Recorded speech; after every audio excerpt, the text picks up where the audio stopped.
le cariche pubbliche, paga le imposte, è tenuto a proteggere lo Stato in caso di minacce esterne e può pretendere una protezione dalle autorità statali quando si trova all'estero.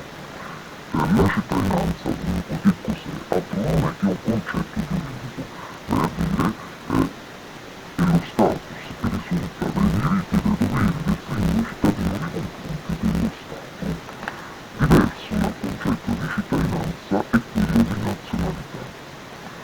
Nazionalità